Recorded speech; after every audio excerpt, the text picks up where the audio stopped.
Welcome to the Kim D Snyder Show, episode number 101. It is Friday, October 15th, 2021, day 52 on my journey to seven figures, one woman, 20 hours a week.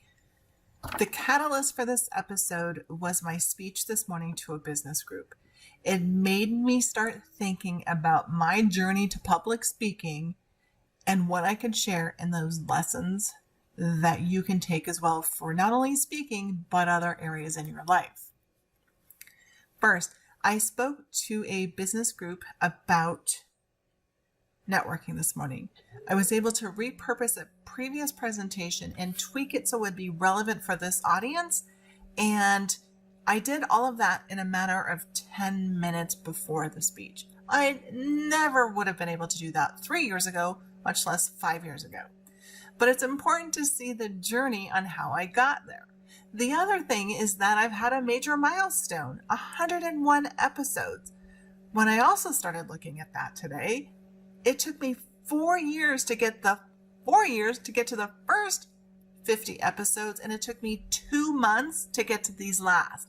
There's no way I would have been able to get to the last 50 episodes if I hadn't have started a few other things in my life, and I'll point out those areas and you'll see as I go through the journey. And the last thing I want to point out that I'm going to share my journey with is my shyness. I was an extremely shy kid, and most people don't see that now. But if you run into people from high school and junior high, I was definitely a shy kid. And so I want to share with you how I learned and put myself in certain situations so that I would get out of that shyness, because I'm releasing a podcast that I had done in April of 2014. My podcast didn't officially start into 2016, and I never released this. So you'll get to see the progression of how I got there and what held me back. And it all begins in Disneyland in Los Angeles in probably the early 1970s.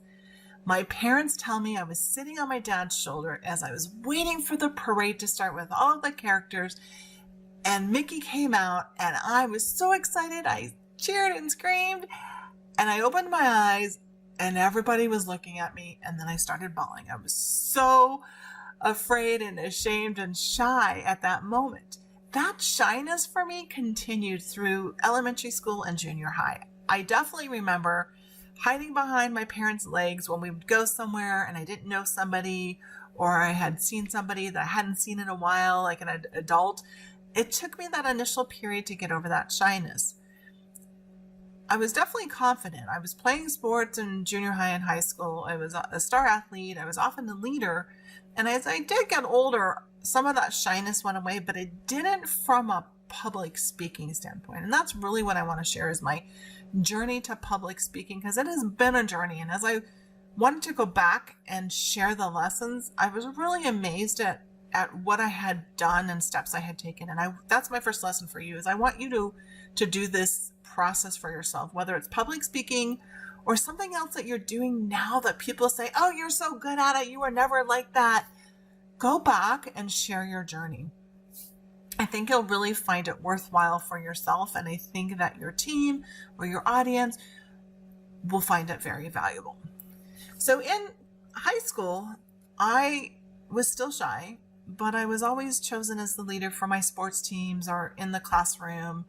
And I definitely remember a few incidents in high school. So the first one was that I was in a speech class with all of my fellow athletes and my fellow nerds. I kind of walked the path between all those areas and giving a speech. And I just remember being super nervous and it not going very well. And I remember looking at my friends' faces and seeing their expression like, what happened to Kim?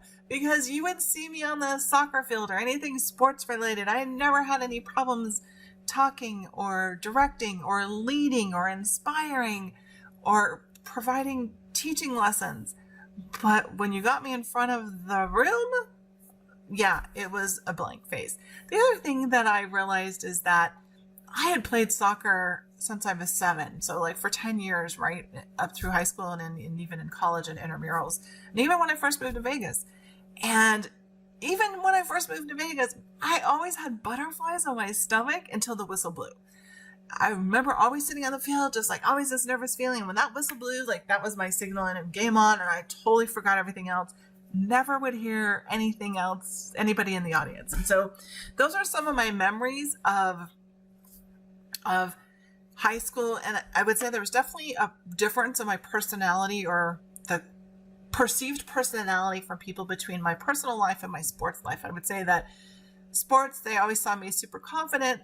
And then I was definitely shy and quieter and more reserved in my personal life. And so sports life and personal life were definitely different. And that continued actually through college. You know, when I went to college, I knew that I needed to get better at public speaking, and I put myself in roles.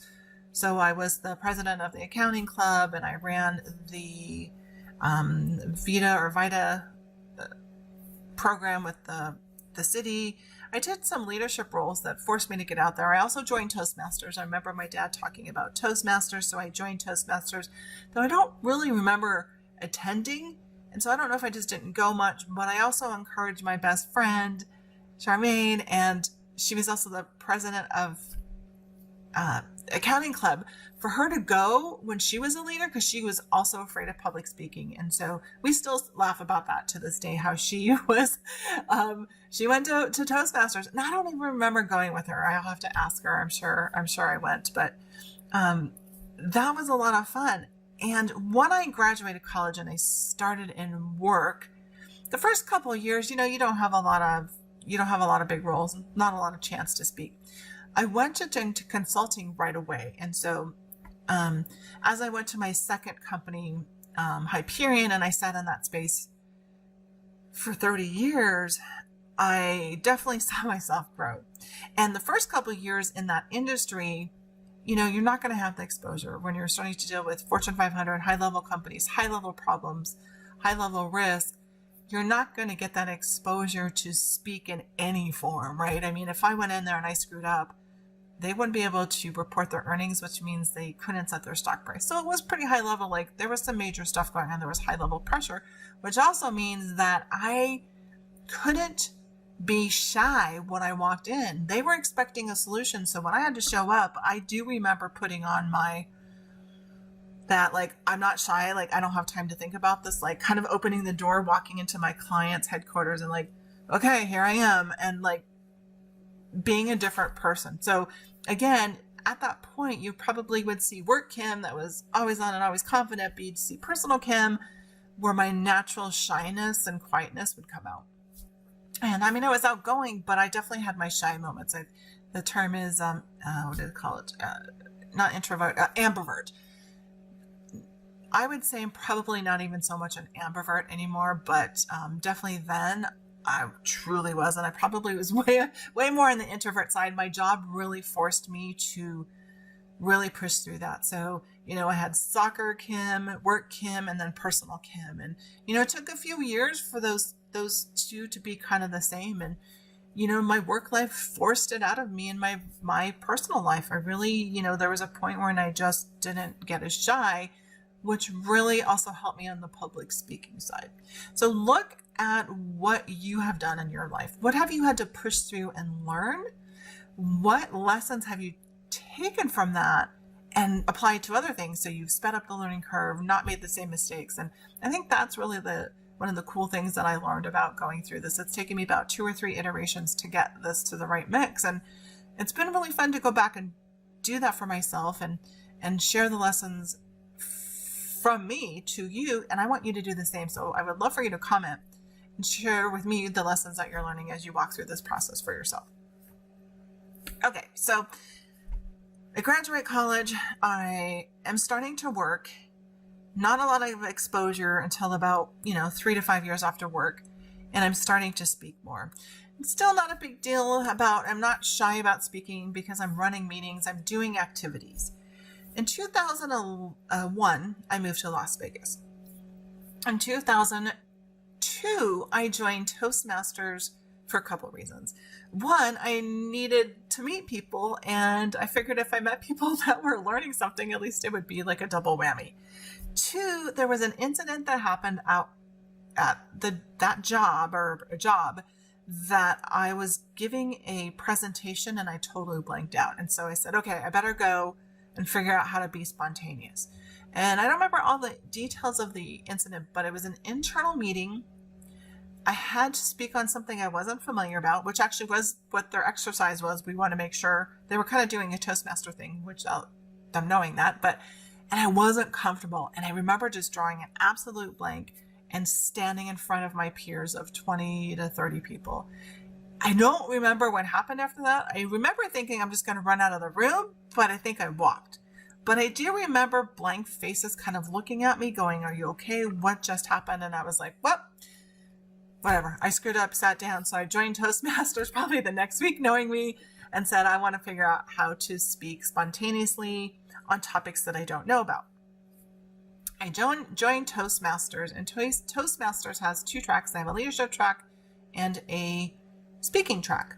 The leadership track is really helping you, plan events and lead a team. And I didn't need to do that because I was doing project management. I did join the speaking component, and they have these certain levels. Every time you complete a book, and each book has about 10 speeches, you gotta go to the next level. And I don't remember all the details, but I do remember that my first speech, there was 2 things. The first thing is that I got into speaker mode when I was going to go speak because that's what I thought you needed to do. And this is my speaker voice. Yes, I really did do that. And the same reaction you probably just did of like kind of pulling back going, what the heck, is the exact reaction I saw them give me. The second thing is that at the end of that speech, the comment was, wow, you must really like work, because that's all I talked about. I brought in a little bit about my family, but I was all facts, nothing relevant. And I did talk about work a lot because I moved there. I was like working. I was young. I was all in work. So part of that was there, but I had no stories. It was facts. It was probably like, yeah, I'm sure I just blew them away, and not in the best way. So that was Toastmasters. I also had a chance to speak at TLI for Toastmasters, which is Toastmasters Leadership Institute. And it's, I believe, an annual event, or maybe they do it twice a year. And I remember the time leading up to that. I don't remember what the topic was, but I remember the feelings. The feelings were, I don't know what I'm going to speak about. I'm starting to get nervous, like the week ahead of time. And then, of course, I wait till the last minute to prep, which is pretty much my story of everything. And the night before, I'm working on it, and I'm staying up late, and I only got a couple hours of sleep, so I'm not fresh. And I remember just like thinking, oh, I could call in sick. And I sure hope I didn't, but I'm pretty sure I didn't, because I thought, oh my God, there's a bunch of people counting on me. I can't do that. And so, if you've got something really tough that you want to push yourself, hold yourself accountable and make sure that you've got a bunch of people counting on you, because you are not going to back out. I was not going to back out and leave all those people. Now, I probably would have let myself down, but I wasn't going to let those people down. So, if you're struggling with something, put yourself in an environment with really, really helpful people that are going to encourage you, because Toastmasters is totally that too. So they also encouraged me. So that was perfect and exactly what I needed back then. When I joined Toastmasters, I was exposed to another group called NSA, National Speakers Association. National Speakers Association is about the business of speaking. Toastmasters is about speaking and the mechanics of speaking. NSA, I had a woman attend one of the Toastmaster events and say, hey, don't know if you guys know, there's an NSA International Conference in San Diego in 2 weeks. If anybody wants to go, let me know. Anita Paul Johnston was the person that came in there. She was an NSA member, had been so for about 10 or 15 years. She ended up becoming a dear friend of mine before she passed away. And I had no idea there was a whole business to speaking. Now, I really didn't know if I was going to pursue any quote unquote speaking. I still don't really consider myself a speaker. I consider myself an educator, and I use speaking to do it. A lot of the folks in NSA are the motivational speakers, the inspirational speakers, the big stage speakers that you see at the conferences, and the Tony Robbins and the Brian Tracy's, some of those big names, those big leaderships, those are the folks that are in there. And that's what I think of speakers. I don't think of people that use training and facilitation and advising as a way, and I use a lot of education in a way to get my message out. But that's not how I think of it, but a lot of people do. So I do speak as a way to convey information and to convince people. So I was at NSA, and that was a great exposure to see what is possible. In 2006, I purchased my first domain, and I'm sure it was my name. And I purchased it because I knew I wanted to grab a piece of the internet pie. Didn't know what that pie was going to look like. I know I wanted to start a blog. I was starting to get into internet marketing. Again, this is all side hustle in addition to my 9-to-5 job. So I knew I wanted to start pursuing things. I just didn't know what it looked like in the timeline, and I would use vacation time and I would start other things. I do know I wanted to do a blog. And what I discovered in that process is it took me another 6 years to write my first blog. I'm a horrible writer. I don't like to write. And it took me forever to publish it. Let's say publish it, because I think I had written some other ones that were in various formats, but I never published them. And it took me, 6 years from the time I purchased my domain to the time that I wrote my blog. Now, I will say back then, getting a blog up and going was not like it was today. It was expensive and hard and super technical, and I really had no desire to learn all that. So I didn't. In April of 2014, I attended the New Media Expo in Las Vegas. And new media at that time was podcasting. I had been listening to podcasts for a couple of years. I was a huge fan. I love them. And I was thinking that maybe podcasts would be a much better way for me to deliver my message, whatever that message was going to be, because blogging wasn't working out so well. I didn't have many blog posts, and speaking was much easier for me, and I would prefer to do that. When I was at the New Media Expo, I ran into a colleague, Patricia Fripp. She's an NSA member. We were speaking about what are you going to do? And I said, I'm here to learn. I want to start a podcast. She said, why don't you record the first session with me? I said, perfect. Well, she asked what it was about. I said, leadership. And she said, why don't you record a lesson with me? I said, perfect. We went and grabbed a conference room and we started recording. So I'm going to play you the first 97 seconds of this, and you can hear me stumble on my words, try to read something. I'll play a few seconds of her, and then I'm going to continue that audio because it's amazing content on the next episode. But let me play for you the first 97 seconds. And I'm going to keep it in. I haven't edited. This is us talking and like, what did you say again? You're going to hear that. Hi, everybody. This is Patricia Fripp, one of my colleagues from National Speakers Association. She was the first woman president of National Speakers Association, and she's received all of the awards from NSA. NSA is the one that speaks, not the one that listens. She is known as the executive speech coach and the speaker's speaker, which isn't bad from a young woman who was a hairdresser and left school at 15. When she arrived in America at 20, she came here with no job, no contacts, and $500 and her entrepreneurial spirit. She used that and her ability to present, and she created her own version of lifestyles of the rich and famous. Fripp, as her friends call her, want to know, or some of her friends are executives. Oh, wait a second, I'll just edit that. Fripp, as her friends call her, hangs out with a lot of executives. How did you say that? As her friends call her?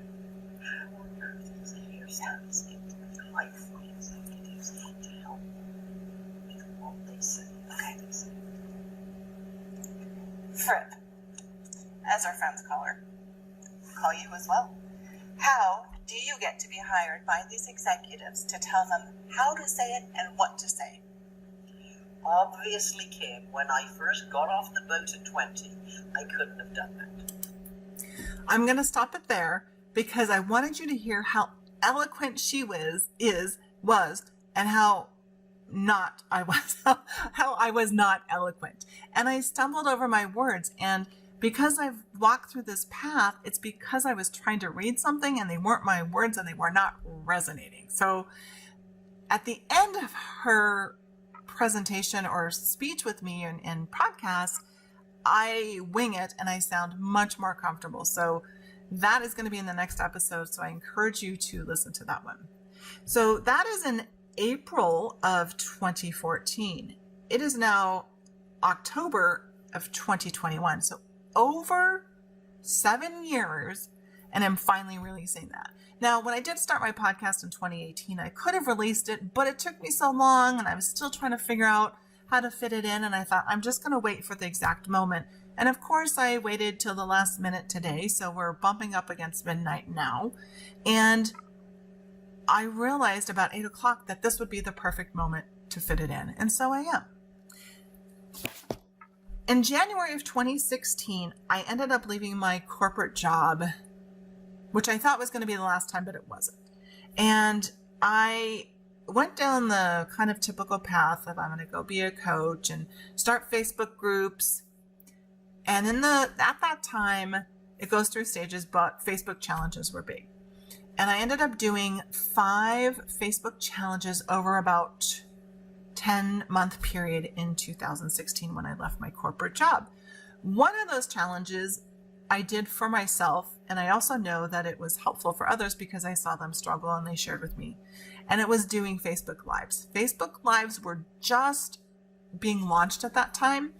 And so I was comfortable speaking in front of, peers and steering committees and doing status reports and being shoved in a room with a bunch of people last minute to speak and do a presentation about work. But I wasn't comfortable doing Facebook Lives. I was not I was stiff. It was weird. So I did this challenge. I did a 5-day Facebook challenge, mainly to help myself to, accelerate that process and help others.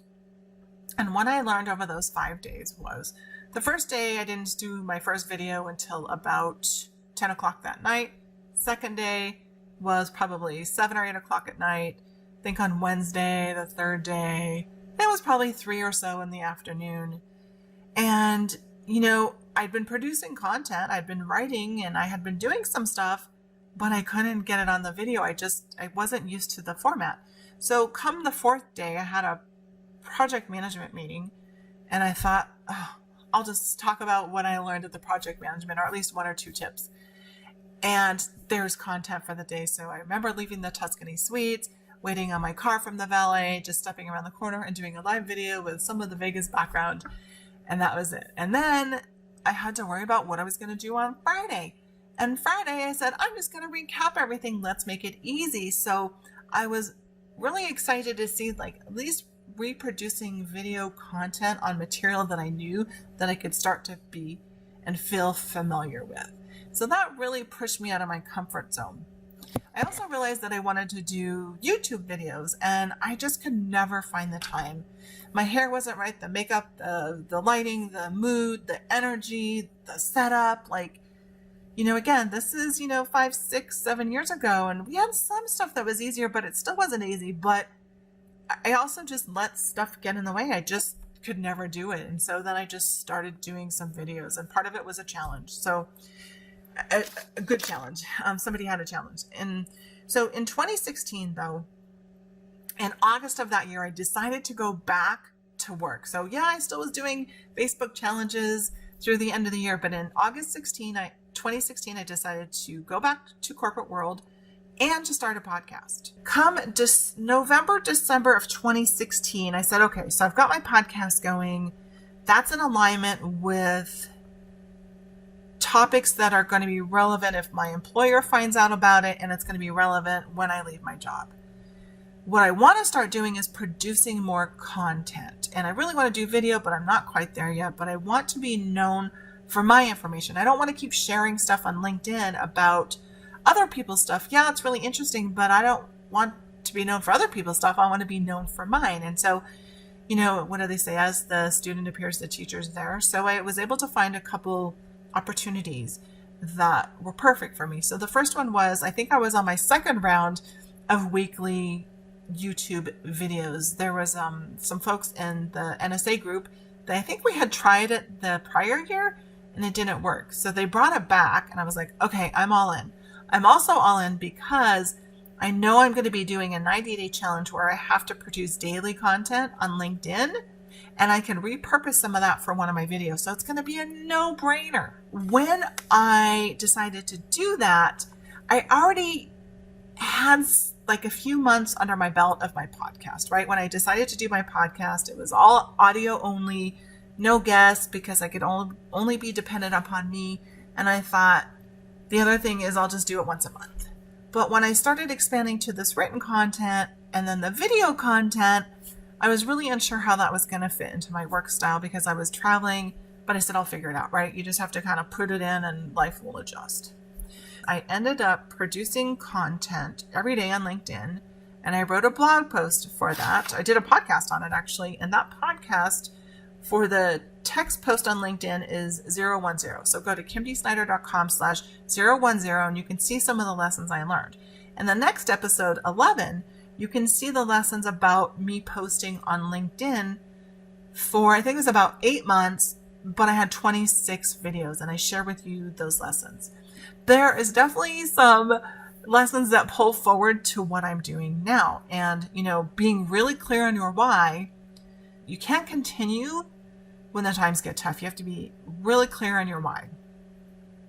You still have to have a process or a framework or a methodology, whatever you want to call it. I say there's freedom in frameworks because if you can give me some sort of pattern or something I can replicate, it's much easier. It takes that thinking time out so then I can produce the creative, innovative, fun stuff. And those are probably my biggest 2 lessons, but I'd love for you to go listen to those and see what you think. Those daily posts and those weekly videos started in January of 2017. I was just starting to dabble towards the end of 16 and then launched that. In August of 2018, so about a year and a half later, I decided to leave my corporate job for good. I was not going back, and I took a little bit of time off, a couple months, and I said, okay, I think I'm going to go start speaking. And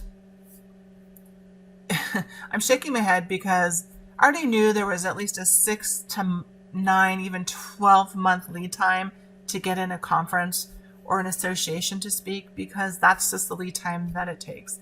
And I'm shaking my head going, I should have planned sooner for that. And so as a result, I said, well, I'm not going to go wait. I'm going to go start speaking myself, and I'm going to go create a conference. And so I created a conference in November of 2018. I decided I was going to create a conference. And so in February 2nd of 2019, I had a conference with 50 women to show up. The cool thing that forced me to do for my speaking is that I had to go out and market because I knew nobody. I didn't spend much time in town. So I went to every women group, business group, professional group, networking group in town in those 2.5 months that I could and advertise. But what it also showed me is that there are places for me to go speak. So not only did I have my conference, but I can go speak at all these groups that I just showed up at. And that was like the perfect thing that I never planned was going to happen. Think about the added benefits that you have received by taking action that you didn't know you were going to get. Look back in your life and see, what is it that you got that you didn't expect? And that's what was happening to me in that area, because not only did I end up speaking more, but in 2019, I spoke about 25 times. And I spoke so much that I had to create a framework and a process. And I ended up creating a product for that called Speak for Leads, Influence, and Visibility. And I never would have thought that starting that conference in February would have forced me to really hone my process, and I would actually create a product out of it. So, again, you never know where you're going to start, and you never know where you're going to end. Well, generally you know where you're going to start, but you never know where you're going to end. One of the lessons that I learned along the way in public speaking was to play to my advantage. And my advantage was that I could speak spontaneously on a couple points. As long as I had a few bullet points on a Post-it, I was good to go.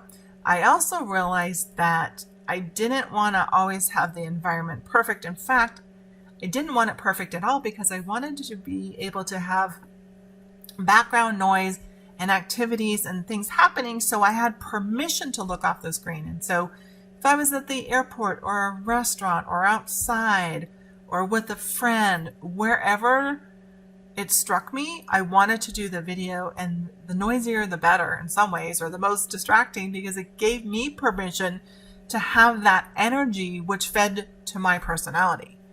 So I learned to work with my strengths. For you, the same thing, or especially for public speaking, I give this advice all the time. If you don't like sitting in front of a camera, do a live video, and do it live in a live area, because you have all the permission in the world to look around and to pause and get distracted. When you're doing one-on-one in the camera, it's much harder to do that. And there is no way I could have done this a few years ago. I would have been a bazillion edits. As it is now, I've probably had a handful, but that is way better. And it's also my third cut of this. So the longer the video, I realize I have to do a few more cuts. So work with your strengths and tailor the game to what works for you. I do that in business, not just for public speaking, but for a lot of other things. So, pick the time that works for you. Other people can follow. Now, it depends on what the relationships are. Where I'm at now and where I want to go with my speaking, and as I say that with quotes, I still don't consider myself a speaker, but what I do realize is that I am doing more speaking, that it's time for me to up my level. And I want to do it in 3 areas. I want to add more stories, and I've shared that I want to add more stories, so I'm really trying to do that. So I'd love to hear your comments if you're liking my stories. I want to hone in my stories even more. I want to make my stories more powerful and tighter. And then the third thing I want to do is I want to add some performance to them and things that will resonate with me and align with me as a business speaker, but I want to add some of that stage presence. And so that's been on my radar for quite a few years, about taking an acting class so that I look and feel really confident on stage when I start moving. And that's where I want to take my speaking career. And the catalyst, again, was this morning giving a business presentation and me able to turn it around much more quickly, me confident on screen, me engaging because I knew my material so I could engage with the audience. And that is not where I was 3 years ago. Those are some of the lessons that I've learned over this journey about public speaking and finally getting to a point where I'm confident and I can start honing those skills. I would like to hear what lesson you took away from this about public speaking, or the journey what did you learn on the journey? In the next episode, we're going to hear the rest of that interview from 7 years ago, and we're going to hear the nuggets that Patricia Fripp shares about how to present powerfully. In the meantime, go to the show notes, leave your comments, go to kimdsnyder.com/101.